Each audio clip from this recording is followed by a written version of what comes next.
Ariane, Station spatiale Mir, sonde Al-Amal, Hope en anglais, capsule Crew Dragon à destination de la Station spatiale internationale, nous explorons l'espace depuis des décennies, alors que sur la planète bleue, de nombreux endroits demeurent inconnus et inexplorés.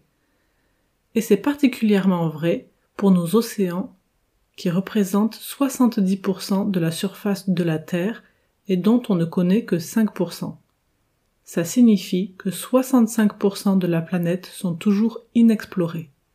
En France, la communauté scientifique s'intéresse au monde marin. Pour cela, il existe un institut qui s'appelle l'IFREMER, l'Institut français de recherche pour l'exploitation de la mer.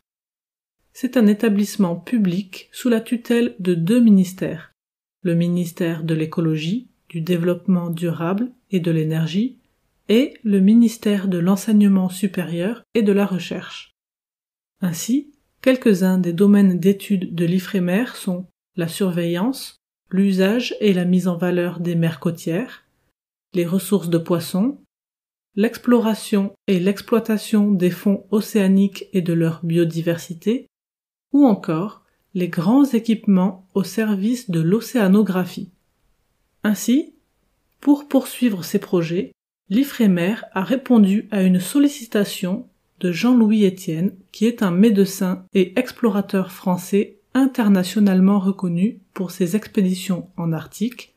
Il a été le premier homme à atteindre le pôle Nord en solitaire en 1986, et en Antarctique, avec notamment la Transantarctica réalisée en 1989-90. Ce nouveau projet de Jean-Louis Etienne se nomme PolarPod Expedition.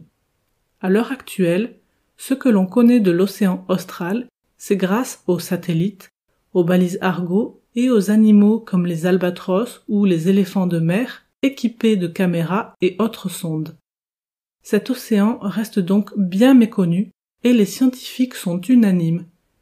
Ils ont besoin de mesures in situ, c'est-à-dire sur place, pour pouvoir effectuer une série d'observations et de mesures.